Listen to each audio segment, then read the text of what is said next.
जोर से तालियों के साथ स्वागत करें। एक नई तकनीकी से जुड़ने का जो माध्यम हम सबको प्राप्त हो रहा है, हम सब गौरवान्वित हो रहे हैं इस बड़े महान कार्य के लिए जो कि हमें बनने के लिए तैयार करेंगे। प्रयास किया गया है, एक टॉपिक को किस तरीके से डिस्कस किया गया है, उसके क्लास टेस्ट दिए गए हैं और उनके द्वारा बच्चे किस प्रकार से घर बैठे बैठे ही अपनी पढ़ाई को बहुत अच्छे से कर रहे हैं। नॉट इवन अपना सेटिस्फाइड, इसके अलावा आपको रोबोटिक्स की भी बहुत अच्छी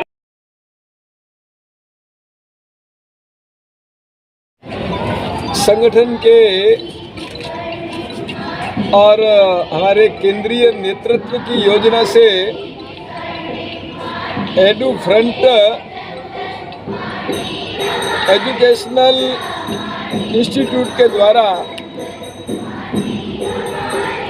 पूरे देश भर में जो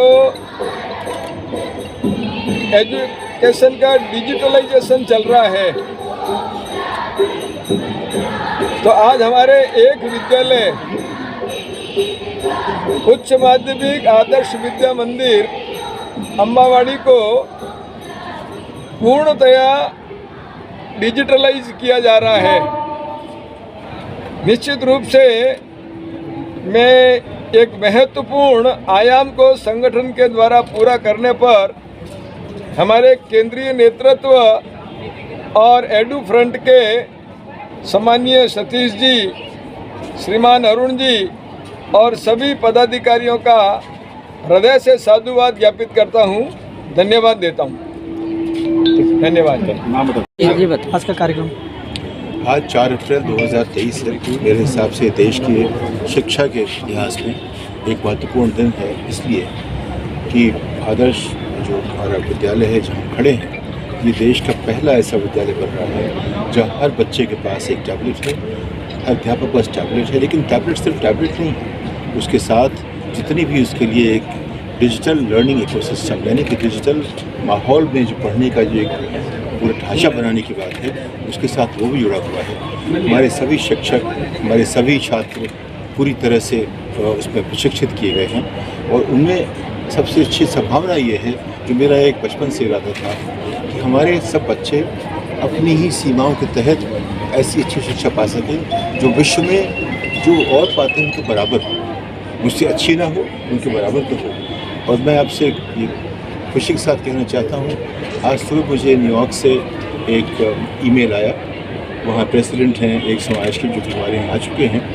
उन्होंने जिस तरह से हमारे जो बच्चे पढ़ते हैं ऑनलाइन और क्लाउड में, वो जब जो कुछ भी करते हैं उसका एक लेखा जोखा इकट्ठा हो जाता है। उन्होंने हमें बताया कि 2 बालिकाएँ इस स्कूल की उन्होंने न्यूयॉर्क के बच्चों से भी अच्छा किया। उसके लिए हम एक जीनियस एक फेलोशिप शुरू करने वाले हैं जून से अलग से। लेकिन संभावना जो ये है कि हमारे बच्चे यहाँ रह के उतना अच्छा पढ़ सकते हैं जितने कि अमेरिका के न्यूयॉर्क के स्कूलों में लोग बच्चे पढ़ रहे हैं। और अभी आज की शिक्षा हमारी कम से कम 5-6 पीढ़ी पीछे है। उसके बावजूद उन्होंने 3 महीने में पूरा रास्ता तय कर लिया और उनके बराबर आ गए और 2 बच्चे उसके आगे भी निकल गए। ये जो संभावनाएँ हैं, अगर हम देश में इसका ख्याल करें तो हमारा देश एकदम जो संभावना के साथ बनना चाहिए वैसा हो सकता है।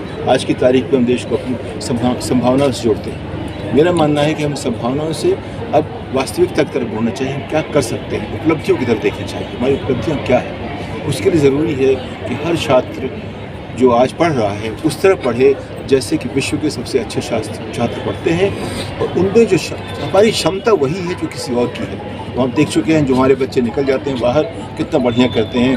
तमाम संस्थाओं की जो CEO बड़े बड़े हैं वो हमारे लोग हैं, लेकिन वो सबकी संभावनाएं हैं कि उनको हम एक माहौल दें। तो हमने कोशिश की है कि विद्या भारती के जिस सभी 14,000 स्कूलों में ये माहौल बने। उसकी शुरुआत यहाँ से हो रही है, राजस्थान से हो रही है, शिव प्रसाद जी के साथ हो रही है, प्रदीप जी के साथ जम्मू में हो रही है। यहाँ पे कोई 4 स्कूल जो राजस्थान के हैं उन्होंने पहल की है। ये आदर्श विद्या मंदिर हमारा है, ये पहला पूरी तरह से डिजिटल स्कूल है हमारे देश में। 75 साल की आज़ादी के बाद 75 साल में ये पहला स्कूल है। तो वही समझना चाहिए कि हमने कम से कम पैसे में किया है। यही काम जो समृद्ध स्कूल हैं उनकी फीस 28 लाख रुपये होती है। वो काम हमने यहाँ मान लीजिए पहले साल में प्रति व्यक्ति हमारा खर्च करीब 40,000 बच्चे को हुआ है, अगले साल सिर्फ 10,000 रुपया होगा। तो पहले साल जो 40,000 है उसकी वजह है कि इसमें टेक्नोलॉजी को स्थापित करने में, टेक्नोलॉजी को लगाने में फ्यूल बहुत खर्च होता है। अगले साल खर्च कम होगा, लेकिन मेरी जो अब तक की समझ है, जो हमारे अनुभव के आधार पे है पिछले 10 बरस के, मैंने स्थापना की थी 1 लैपटॉप पर चाइल्ड की इस देश में 2008। तब से जो मैंने देखा मुझे ये लगता है कि अगर हम हर बच्चे पे 1,000 रुपये महीने एक्स्ट्रा खर्च करें, जितना आज करें उसके अलावा खर्च करें, तो जो डिजिटल जो हमारी शिक्षा की संभावनाएं हैं, जिससे कि हमारे देश के बच्चे अमेरिका के बच्चों से, यूरोप के बच्चों के साथ साथ उनकी तरह पढ़ सकें। आगे आने वाले दिनों में इसकी चर्चा इस तरह से होगी कि इस दिन भारत में एक डिजिटल स्कूल की ये उद्घाटन हुआ आज की तारीख में, जहाँ बच्चों ने इतना जो उनकी उपलब्धि हुई है, 2 बालिकाओं ने यहाँ की तमाम मुश्किलों के बावजूद न्यूयॉर्क के बच्चों से आगे तक पढ़ा। सतीश झा उस टैबलेट में जो डिफरेंट वाला ऐप है, उसमें हमें जितने भी हमारे जो कोर्स है हमारे 7th क्लास NCERT में, वो सभी प्राप्त करवा दिए। और उसमें एक सुविधा और दी गई है, जैसे अभी हम ये हिंदी मीडियम है, हिंदी मीडियम को अगर उसमें इंग्लिश चैप्टर दिए गए हैं, इंग्लिश लैंग्वेज में है, तो उसमें हम हिंदी में कन्वर्ट कर सकते हैं। और उसी के साथ 11 लैंग्वेज उसके साथ दी गई है। और अभी फ़िलहाल रोबोटिक का चैप्टर। सतीश जी आगे आपका नाम नाम बोलो। मेरा नाम I am Gokul Sharma, class I read in class 7। Thank you.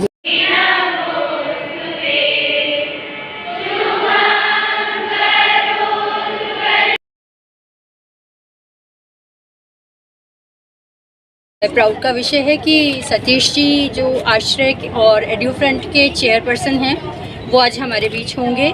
और हमारे बच्चों को 1 टैबलेट पर चाइल्ड के हिसाब से टैबलेट दिया गया है। और हम बहुत ही थैंकफुल हैं उनके, क्योंकि हमारे जो 6 वाले बच्चे हैं, 6 स्टैंडर्ड से 12 तक के, ये निःशुल्क बिना किसी पे किए हुए ये रोबोटिक्स सीखेंगे, आर्टिफिशियल इंटेलिजेंस और स्टेम सीखेंगे। तो सतीश जी के हम बहुत थैंकफुल हैं। सतीश जी बहुत कीन हैं, बहुत अच्छे से उन्होंने हमारे इस स्कूल को सेलेक्ट किया विद्या भारती के, और हम लोग बहुत थैंकफुल हैं उनके। किस तरह से